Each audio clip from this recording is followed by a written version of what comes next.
사랑하는 성도 여러분, 그리고 이 말씀을 듣고 계신 모든 분들께 하나님의 크신 은혜와 평강이 함께하시기를 기도합니다. 오늘 우리는 신앙의 여정에서 가장 근본적이면서도 가장 강력한 힘이 되는 기도에 대해 깊이 나누고자 합니다. 이 시간, 잠시 세상의 소음을 뒤로하고 주님의 음성에 귀 기울여 주십시오. 혹 이 말씀이 여러분의 마음에 울림을 준다면 좋아요와 구독으로 이 은혜의 메시지가 더 널리 퍼져나갈 수 있도록 빛의 통로가 되어주시길 부탁드립니다. 여러분의 작은 동참이 누군가에게는 큰 위로와 희망이 될 수 있습니다.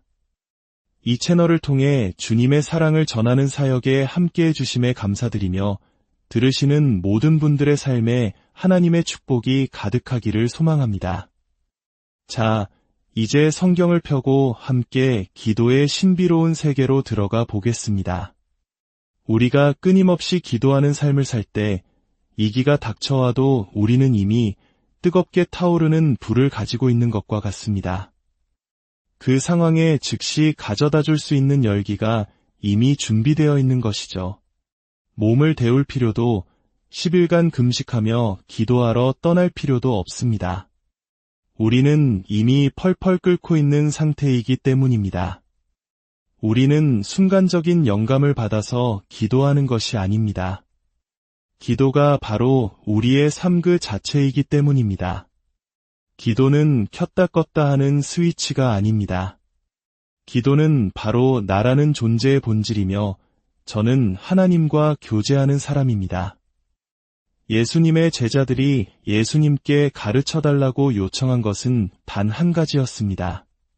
물론 예수님께서는 많은 것을 가르치셨습니다. 만약 제가 지금의 마음으로 그 시대의 제자였다면 아마 죽은 사람을 살리는 법이나 병든 자를 고치는 법, 혹은 오병이어의 기적처럼 음식을 불리는 놀라운 방법에 대해 물었을지도 모릅니다. 제 질문 목록에는 수많은 기적적인 것들이 있었을 겁니다.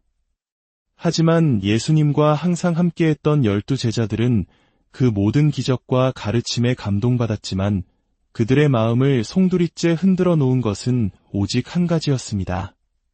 바로 주여, 우리에게도 기도를 가르쳐 주옵소서라는 요청이었습니다. 그들은 관찰을 통해 깨달았던 것 같습니다. 예수님께서 그들을 떠나 홀로 산에 오르셨다가 내려오시면 무언가 달라져 있다는 것을 말입니다. 예수님께서 상황을 다루시는 방식, 그분의 기능에는 특별한 무언가가 있었습니다. 예를 들어 성경은 예수님께서 그의 사촌이자 모든 선지자 중 가장 위대했던 세례 요한을 얼마나 존경했는지 알려줍니다. 요한은 예수님의 길을 예비한 사람이었습니다. 그런데 요한이 참수당했다는 소식을 들으셨을 때 예수님께서는 무리를 떠나 기도하러 산으로 올라가셨습니다. 인간적인 측면에서 자신을 위해 목숨을 바친 사람, 그토록 존경했던 이의 비극적인 소식에 예수님의 마음이 얼마나 흔들렸을지 짐작할 수 있습니다. 그분께서는 홀로 하나님과 함께 있어야만 했습니다. 홀로 기도해야만 했습니다. 우리의 기도 생활은 여러 가지에 의해 정의됩니다. 우리는 보통 고통이나 상실, 이기를 통해 간절하고 열정적으로 기도하는 법을 배웁니다. 우리는 반응적인 기도, 즉 방어적인 기도에 꽤 능숙합니다. 위기가 닥치거나 누군가 죽어가고 있을 때 우리는 금식을 선포합니다. 물론 이런 것들이 잘못되었다는 말은 아닙니다. 모두 적절한 반응입니다. 하지만 우리는 주로 고통과 위기 속에서 집중적이고 간절한 기도를 배우는 경향이 있습니다. 마가복음 9장을 보면 제자들은 귀신 들린 아이를 고치려고 애썼지만 실패했습니다. 한 아버지가 아들을 데려왔지만 제자들은 아무것도 할 수 없었습니다. 기억해야 할 것은 당시 제자들은 예수님을 제외하고 이 땅에 살았던 어떤 사람들보다 귀신을 쫓아내는 경험이 가장 풍부한 사람들이었다는 점입니다. 그들은 이전에 해왔던 모든 방법을 동원했지만 아이를 자유롭게 해주지 못했습니다.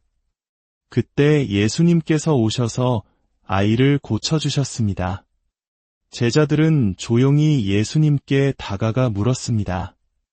어찌하여 우리는 능히 그 귀신을 쫓아내지 못하였나이까? 만약 오늘날의 교회였다면 아마 이렇게 대답했을 겁니다. 예수님은 하나님이시고 너희는 그냥 인간이잖니. 하지만 예수님의 대답은 달랐습니다. 그분은 하나님께 의존하는 자신의 인성 안에서 역사하고 계셨고 그것이 모든 제자들에게 가능한 길임을 알고 계셨기 때문입니다. 예수님께서는 이렇게 말씀하셨습니다. 기도 외에 다른 것으로는 이런 종류가 나갈 수 없느니라. 이 말씀을 하시고 아이를 고치셨다는 것은 그 순간에 예수님께서 따로 기도하시거나 금식하지 않으셨다는 뜻입니다. 예수님께서는 사역 초기에 이미 40일을 금식하셨습니다. 그분은 어떤 문제를 해결하기 위해 금식하신 것이 아니라 기도와 금식이 체화된 삶의 방식으로 들어가기 위해 금식하셨습니다. 우리는 방어적으로, 반응적으로 기도하는 경향이 있습니다. 위기가 닥치고 도전이 생기고 기회가 왔을 때 그 상황을 향해 기도합니다. 틀린 것은 아닙니다. 하지만 그렇기 때문에 우리는 종종 뒤처지게 됩니다. 한국인들이 흔히 말하는 벼락치기 공부와 비슷합니다. 시험이 닥쳐야 밤새 공부하듯 위기가 와야 간절히 기도합니다.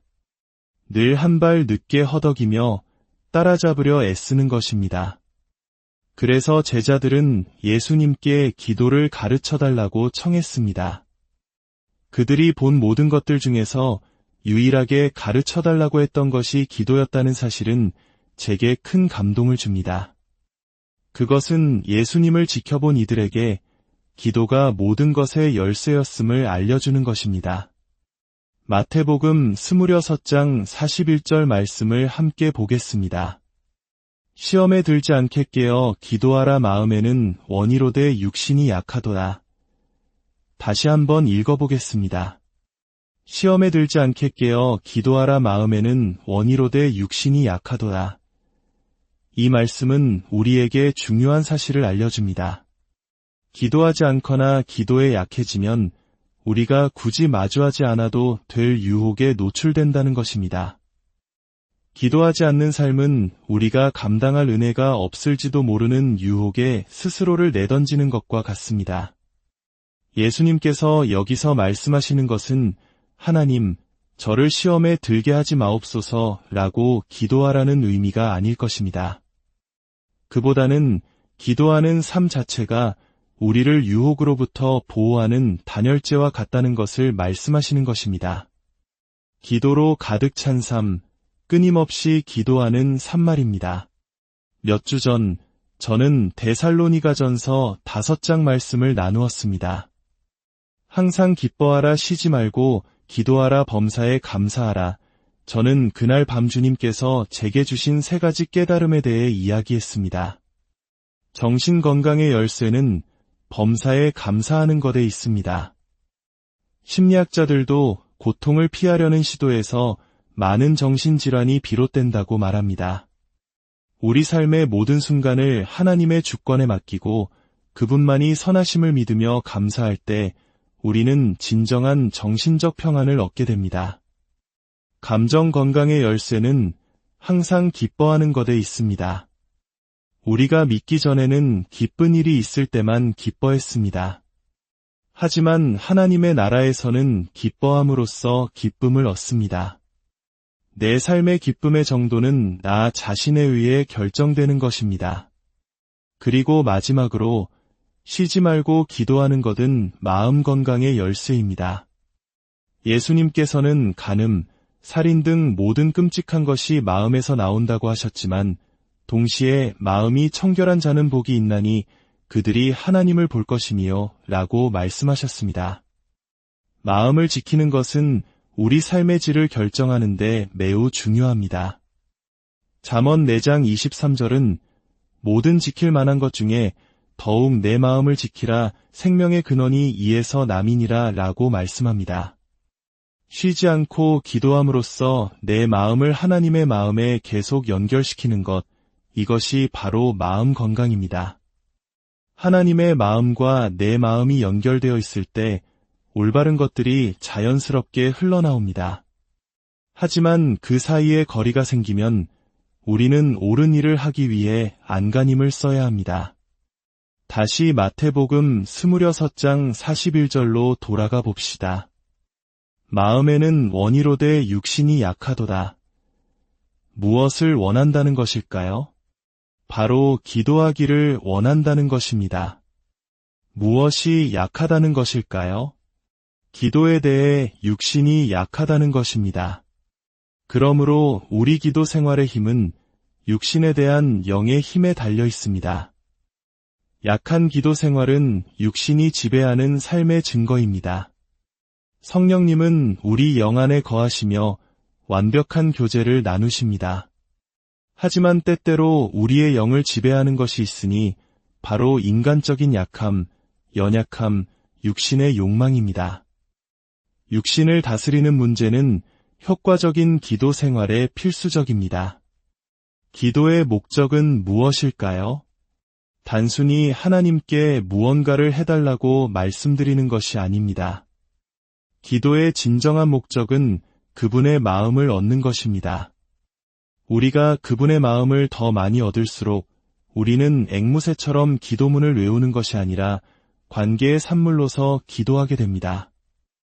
요한복음 15장에서 예수님은 종은 주인이 하는 것을 알지 못하나니 너희를 친구라 하였노니 라고 말씀하셨습니다. 종은 명령에 반응하는 데 익숙합니다. 하지만 주님께서 찾으시는 것은 그분의 마음에 대한 우리의 관심입니다. 그분의 가치, 그분의 의도를 찾는 것입니다. 우리가 그분의 마음을 품게 되면 그분이 우리 입장이었다면 하셨을 기도를 하게 됩니다. 이것이 바로 동역입니다. 기도의 목표는 이 땅에 그분의 마음이 드러나는 동역을 이루는 것입니다. 단순히 그분을 구함으로써 우리는 기도 안에서 그분의 마음과 본성을 반영하게 됩니다. 하나님의 마음을 만지는 것은 우리에게 독특한 이점을 줍니다. 열왕기하 6장을 보면 아람 왕이 이스라엘과 전쟁을 할 때마다 그의 신하들과 비밀리에 작전을 짰습니다. 우리가 아무개 곳에 진을 치리라. 하지만 하나님의 사람 엘리사는 그 모든 계획을 미리 알고 이스라엘 왕에게 경고했습니다. 왕은 삼가 아무 곳으로 지나가지 마소서. 아람 사람이 그곳으로 나오나이다. 이 일이 반복되자 아람 왕은 크게 번민하며 말했습니다. 우리 중에 누가 이스라엘 왕과 내통하는지 내게 말하지 아니하느냐? 그러자 한 신하가 대답했습니다. 내 주 왕이여 아니로소이다. 오직 이스라엘에 있는 선지자 엘리사가 왕이 침실에서 하신 말씀을 이스라엘 왕에게 고하나이다. 이것이 하나님을 아는 자의 이점입니다. 하나님은 모든 것을 미리 아십니다. 우리가 귀 기울여 듣는다면 우리는 재앙을 막기 위해 미리 기도할 수 있습니다. 혹은 재앙이 닥쳤을 때 필요한 것들이 제자리에 있도록 기도할 수 있습니다. 이 점을 사용하지 않으면 우리는 일어나는 일에 그저 반응하고 대응해야만 합니다. 이것은 마치 부정행위처럼 보일 수 있지만 그렇지 않습니다. 우리는 무언가 일어나기 전에 미리 기도하고 적극적으로 기도할 자리를 찾아 나설 수 있는 이점을 가지고 있습니다. 혹시 이런 경험 없으신가요? 하나님께서 내게 말씀하셨다라고 거창하게 말할 정도는 아니지만 그저 어떤 사람에게 전화를 걸어야겠다는 미묘한 생각이 들었는데 바로 그 순간이 그 사람에게 가장 전화가 필요했던 순간이었던 경험 말입니다. 주님의 음성은 종종 우리 자신의 생각처럼 들립니다. 그분은 우리의 내면의 생각, 감동, 영감받은 생각을 통해 말씀하시기 때문입니다. 효과적인 기도의 거대한 산물은 애쓰지 않아도 그분의 심장 박동을 느끼게 된다는 것입니다. 하나님의 마음을 얻기 위해 신음하고 수고하는 것이 아니라 주님, 당신만이 나의 모든 것입니다. 당신의 마음이 나의 마음을 빚기 원합니다. 라고 고백하는 단순함 속에서 이루어집니다. 예수님께서는 수고하고 무거운 짐진 자들아 다 내게로 오라 내가 너희를 쉬게 하리라고 말씀하셨습니다. 기도의 진정한 핵심은 교환의 시간입니다. 너의 무거운 짐을 내게 가져오너라. 내가 나의 가벼운 짐을 너에게 주리라. 만약 당신이 예수님께 나아갔다가 올 때와 똑같은 무거운 마음으로 돌아온다면 당신은 기도한 것이 아니라 불평한 것입니다. 기도는 교환을 만들어냅니다. 기도는 하나님의 마음을 품고 그분의 관점에서 문제를 바라보게 합니다. 예수님께서 가르쳐 주신 주기도문은 단순히 암송하기 위한 기도문이 아닙니다. 제자들이 기도를 가르쳐 주소서라고 했을 때 예수님은 두 세계의 충돌을 일으키는 도구를 주셨습니다. 뜻이 하늘에서 이루어진 것 같이 땅에서도 이루어지이다. 이것은 철학적인 개념이 아닙니다. 전능하신 하나님과의 지적인 대화와 교제를 통해 세계 역사의 흐름을 문자 그대로 바꾸어 놓으라는 초대입니다. 사도행전 3장 25절은 모든 신자에게 이렇게 선포합니다. 너희는 선지자들의 자손이여 왜 모든 신자에게 이렇게 말씀하셨을까요? 모든 신자는 선지자적인 기름 부음 안에서 살아가도록 부름받았기 때문입니다. 선지자는 소수일 수 있지만 선지자적으로 살아야 할 사람은 많습니다. 복음 전도자는 소수이지만 우리 모두는 복음 전도적인 삶을 살아야 합니다. 목회자는 소수이지만 우리 모두는 사람들을 돌보는 목회적인 마음을 가질 수 있습니다. 이사야 59장 21절은 이 개념을 확장합니다. 내 영과 내 입에 둔 내 말이 이제부터 영원하도록 내 입에서와 내 후손의 입에서와 내 후손의 후손의 입에서 떠나지 아니하리라. 하나님께서는 그분의 은사가 가계를 통해 어떻게 역사하는지 보여주십니다. 당신이 하나님의 음성을 듣고 사람들에게 전하면 당신의 자녀들도 똑같이 할 것이고 당신의 손주들도 똑같이 할 것입니다. 당신 뒤에 오는 모든 세대가 하나님으로부터 듣고 그분의 말씀을 전하는 동일한 은혜를 상속받게 될 것입니다. 이 방에 있는 모든 사람이 나는 하나님으로부터 들을 수 있다는 사실을 깨닫는 것이 중요합니다. 하나님이 어떻게 말씀하시는지 배우기만 하면 됩니다. 그분은 항상 우리가 기대하는 방식으로 말씀하시지는 않습니다. 하지만 우리가 들으려는 의지가 있다면 그분께서는 말씀하시려는 의지가 있으십니다. 요한복음 7장은 말씀합니다.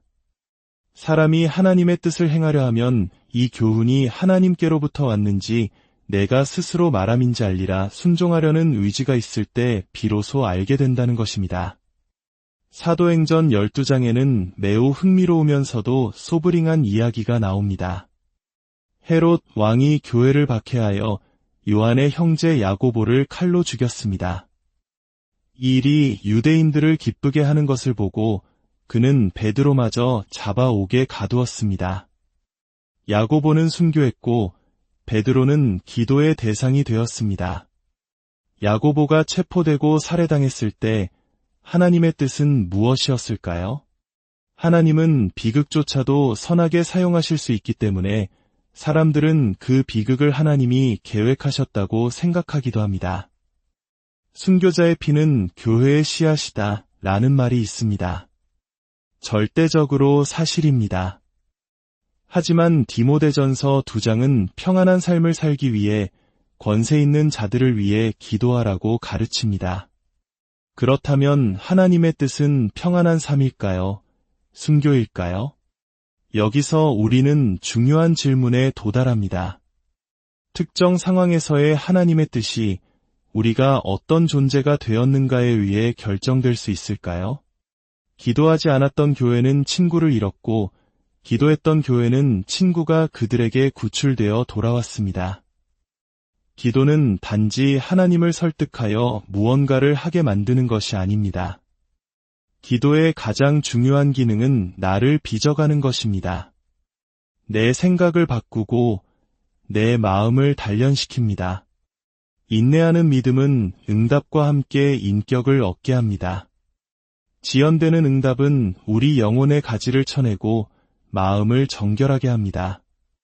많은 사람들이 하나님의 돌파를 갈망하지만 그 갈망이 때로는 불신으로 이어지는 것을 보았습니다. 응답에만 의존하는 영혼의 열정은 종종 불신으로 끝납니다. 하지만 한 인격을 향한 영혼의 열정은 다른 결과를 낳습니다. 모세는 주의 길을 내게 보이사 나로 주를 알게 하소서라고 기도했습니다. 기적을 구했지만 그의 영혼의 가장 큰 야망은 하나님이 누구신지 발견하는 것이었습니다. 하나님께서 그분의 본성의 한 측면을 드러내실 때마다 그것은 만남을 위한 초대입니다. 그분은 우리가 더 똑똑해지라고 지식을 주시는 것이 아닙니다. 인격과의 만남, 교제를 원하십니다. 우리가 그분을 더 많이 볼수록 우리는 그분을 더 닮아가게 되기 때문입니다. 우리는 고통 속에서 열정적으로 기도하는 법을 배웁니다. 하지만 우리는 고통이 아닌 소망으로부터 열정적으로 기도하는 법을 배울 수도 있습니다. 언젠가는 더 나아지겠지라는 막연한 개념이 아니라 그 소망이 우리 존재의 일부가 될 때 우리는 다른 차원에서 기도하기 시작합니다. 우리는 가능한 것을 보았기 때문입니다. 그 소망의 순간에 우리는 그분의 이상과 생각, 그분의 열망을 품게 됩니다. 원수의 전략을 미리 보게 됩니다. 저는 악마에 대해 끊임없이 이야기하는 것을 좋아하지 않습니다. 우리의 책임은 악마에게 반응하는 것이 아니라 아버지 하나님께 반응하는 것입니다. 우리는 수비에서 공격으로 나아가야 합니다. 하지만 그럼에도 불구하고 적국의 왕이 침실에서 꾸미는 계획을 하나님께서 듣게 하실 때 그것은 항상 당신의 행동 없이는 나쁜 일이 일어나지 않도록 하기 위함입니다. 우리는 원수의 계략에 무지해서는 안 됩니다. 다시 마태복음 26장으로 돌아가 마음에는 원이로되에서 원이로되라는 단어를 깊이 살펴보았습니다. 이 단어는 단순히 괜찮다 정도의 의지가 아닙니다. 이 단어의 원어는 열정과 앞서 나아가다라는 두 단어의 조합으로 영은 간절히 추구한다로 번역될 수 있습니다. 당신의 영은 무언가를 향한 식욕을 가지고 간절히 추구하고 있지만 당신의 육신이 그것을 막을 수 있다는 뜻입니다. 우리가 어느 정도의 기도 충만함의 경지에 이르면 재앙이 일어나기 전에 그것을 발견하고 예방할 수 있다고 저는 믿습니다. 이것은 이상한 이야기가 아닙니다. 이것은 역사 속에서 너무나 강력하게 증명된 사실입니다. 깨어 기도함으로써 우리는 영적으로 민감해지고 우리를 기습했을 법한 일들이 더 이상 우리를 놀라게 하지 못하게 됩니다. 우리를 수세에 몰았을 일들은 이제 무효화됩니다. 당신을 유혹했던 것들이 더 이상 매력적이지 않게 됩니다. 한 사람의 마음이 하나님의 마음에 연결될 때 잘못된 것들은 더 이상 매력적이지 않습니다. 사랑하는 여러분, 기도하십시오. 열정적으로 기도하십시오.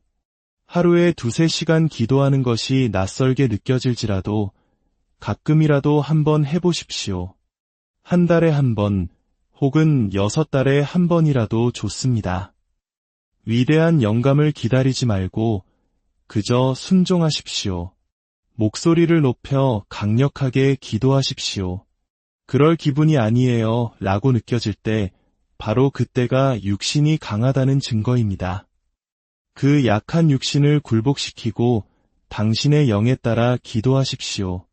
하나님과 단둘이 있는 시간을 가지십시오. 당신의 영혼을 쏟아내십시오. 우리 모두에게는 하나님 앞에서 진정으로 영혼을 쏟아내고 모든 것을 부어놓는 순간이 필요합니다. 어떤 사람이 이런 비유를 했습니다. 그는 2층 집에 살았는데 아침에 샤워를 하려면 1층 반대편에 있는 온수기에서 물이 올라오기까지 한참을 기다려야 했습니다. 그래서 그는 매일 밤 잠자리에 들기 전에 샤워기로 가서 뜨거운 물이 밤새도록 한 방울씩 뚝뚝 떨어지도록 아주 살짝 틀어놓았습니다. 그렇게 함으로써 그는 언제나 즉시 뜨거운 물을 쓸 수 있었습니다. 우리가 쉬지 않고 기도할 때 이기가 닥쳐도 우리는 이미 불을 가지고 있습니다. 즉시 사용할 수 있는 열기를 가지고 있습니다. 예열할 필요가 없습니다. 10일간 금식하며 기도하러 갈 필요도 없습니다. 우리는 이미 펄펄 끓고 있기 때문입니다. 기도는 우리가 하는 어떤 행위가 아니라 우리의 존재 그 자체입니다. 잠을 잘 때에도 우리의 마음은 깨어 주님과 교제할 수 있습니다. 육신을 잠잠케 하고 영의 소리에 귀 기울이는 법을 배울 때 우리는 하나님과의 지속적인 교제 가운데 거하게 됩니다. 이제 잠시 주변 사람의 어깨에 손을 얹고 함께 기도하겠습니다. 아버지 하나님, 기도를 위한 새로운 은혜를 부어주시옵소서. 전능하신 하나님과의 단순하고 쉽고 지속적인 상호작용의 흐름을 허락하여 주시옵소서. 한밤중에 우리를 깨워주시고 주님을 향한 불타는 마음과 애정을 부어주시옵소서. 우리가 얼마나 자주 주님 자신에게 주님의 말씀에 우리를 기도로 초대하시는 그 부르심에 기대어 있는지 스스로 놀라게 하옵소서. 올해가 기도를 통한 가장 비범한 돌파와 응답의 해가 되게 하여 주시옵소서. 주님께서 우리를 선지자의 자손이라 부르셨고 주님의 음성을 들을 수 있는 능력을 우리 안에 두셨사오니 일이 일어나기 전에 우리에게 미리 알려주시어 어떻게 기도해야 할지 알게 하옵소서. 원수 마귀가 침실에서 속삭이는 비밀을 듣게 하시되 악마를 의식하며 사는 것이 아니라 하나님의 백성과 양떼를 보호하고 안전하게 하기 위해 주도적으로 살아가는 우리가 되게 하옵소서. 예수님의 이름으로 기도합니다. 아멘. 마지막으로 한 가지만 더 말씀드립니다. 이 자리에 예수님과 개인적인 관계가 없는 분이 계실 수 있습니다. 다른 모든 것은 부가적인 것입니다. 가장 중요한 것은 내가 왜 살아가는가 하는 질문에 대한 답을 찾는 것입니다. 하나님은 그분의 기쁨을 위해 우리를 창조하셨고 우리가 그분 안에서 완전한 기쁨을 배우도록 하셨습니다. 그분은 우리의 죄를 용서하시고 우리를 그분의 가족으로 맞아주시기 위해 이 자리에 계십니다. 만약 이 말씀을 듣는 분 중에 진정으로 용서가 무엇인지 알고 싶습니다. 예수님을 따르고 싶습니다. 라고 고백하는 분이 계시다면 지금 이 순간 마음의 문을 여십시오. 하나님께서 당신의 삶에 행하시는 놀라운 일을 시작하실 것입니다. 여러분의 삶에 하나님의 풍성한 채우심과 인도하심이 가득하기를, 그리고 여러분 마음의 소원을 이루어 주시고 모든 계획을 성취시켜 주시기를 간절히 기도합니다.